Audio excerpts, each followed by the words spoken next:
हाल ही में एक और सच्ची घटना सीसीटीवी में कैद हुई है जो रोंगटे खड़े कर देने वाली है। डकैती आर्मी ड्रेस पहने हुए थे और मुंह पर कपड़ा बांधे हुए थे। इनके साथ एक महिला भी शामिल थी। ये लोग एक घर में घुसते हैं, वहां से 60 लाख रुपए लेके फरार हो जाते हैं। ये 60 लाख रुपए कहां से आए, इसका खुलासा मैं कहानी के अंत में करूंगी। कृपा करके आप अंत तक मेरे साथ बने रहिए। नमस्कार दोस्तों, मैं शिवानी आपके अपने YouTube चैनल अब तक में आपका हार्दिक स्वागत एवं अभिनंदन करती हूं और आशा करती हूं कि आप सभी अपने घर में कुशल मंगल होंगे। आइए बढ़ते हैं कहानी की तरफ। जैसा कि आप सीसीटीवी में देख रहे हैं, रायपुर की पोश कॉलोनी अनुपम नगर में एक कार से 4 शख्स निकलते हैं जिन्होंने आर्मी की ड्रेस पहनी हुई होती है और मुंह पर नकाब बांधा होता है। इनके साथ एक महिला भी शामिल होती है। ये लोग कार से निकल के सीधा एक घर की तरफ जाते हैं और घर का दरवाज़ा खटखटाते हैं। जैसे ही दरवाज़ा खुलता है, ये आगे खड़े व्यक्ति से कहते हैं कि आपने पुलिस में शिकायत दर्ज करवाई थी, हम उसकी कार्रवाई करने आए हैं, बताइए आपको क्या दिक्कत है।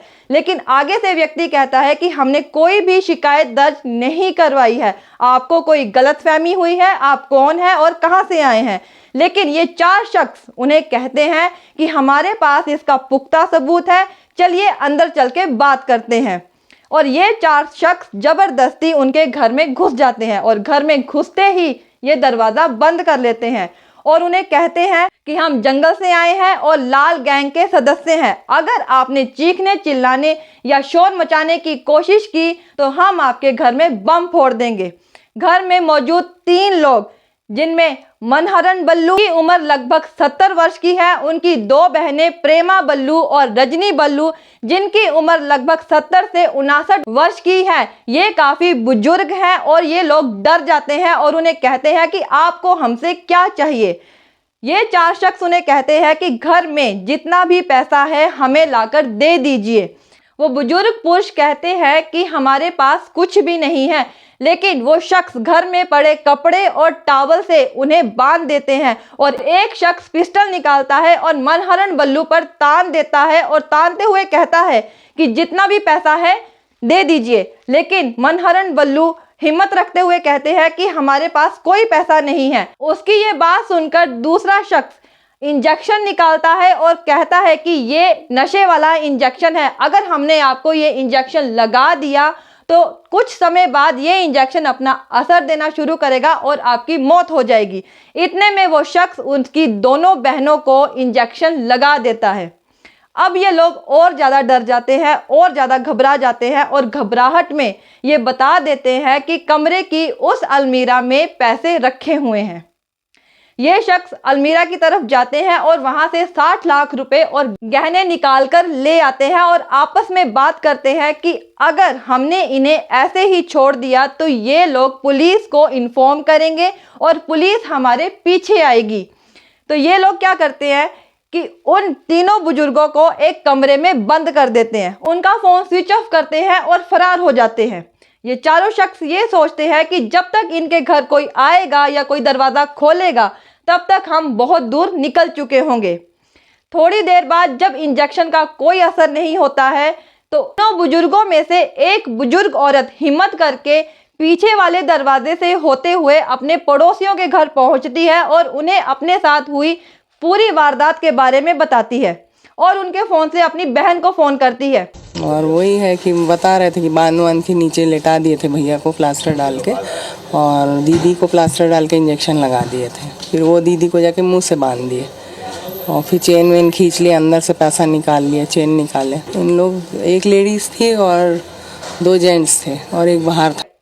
इसके बाद पुलिस को फ़ोन किया जाता है और पुलिस मौके वारदात पे आकर पहुंचती है और अपनी कार्रवाई शुरू करती है। जब पुलिस इन तीनों बुजुर्गों से पूछती है कि आपके पास ये 60 लाख रुपए कहां से आए और इन 60 लाख रुपए का आपके रिश्तेदारों या किसी और को पता था, तो ये बुजुर्ग पुलिस को बताते हैं कि छत्तीसगढ़ के विधानसभा क्षेत्र के आसपास हमारा एक प्लॉट था जिसे हमने 60 लाख रुपए में बेचा था और किसी को नहीं पता था कि हमारे पास इतने पैसे हैं।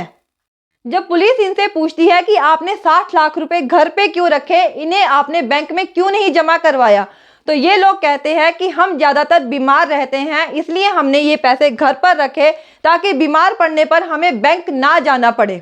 वो आए और मतलब मिलिट्री के ड्रेस में थे, जो बॉर्डर वाले जो रहते हैं, और बोले कि आपने कुछ कंप्लेंट किया है, तो आके बैठ गए, मेरे को भी बिठा दिए। उसके बाद शर्ट से फिर जकड़ दिए, मुंह पे टेप लगा दिए और उसके बाद हाथ पैर बांध दिए। चेन को खींचा, मैं बोली देखो गले में मेरा लग रहा है, आप चेन ले लो, चेन दे दिए।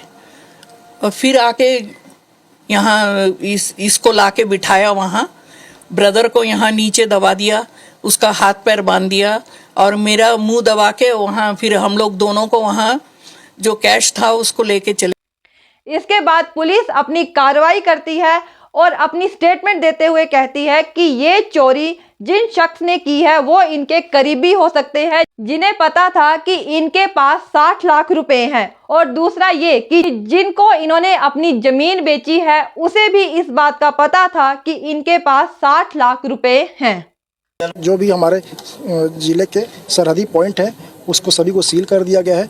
संबंधित वाहन जिसका सीसीटीवी फुटेज हमें प्राप्त हुआ है उसको हम लोग चेक कर रहे हैं। वाहन में किसी प्रकार का नंबर प्लेट जो नहीं था और उसके पूरे रूट को ट्रैक करने का प्रयास किया जा रहा है। डॉग स्क्वाड और फॉरेंसिक की टीम को भी यहाँ पर बुलाया गया है और साथ में इसके अलावा जो भी हम लोग के डंप एनालिसिस का काम होता है वगैरह हम लोग अभी इस केस पर कार्रवाई चल रही है और चोरों का पता लगाने की कोशिश की जा रही है।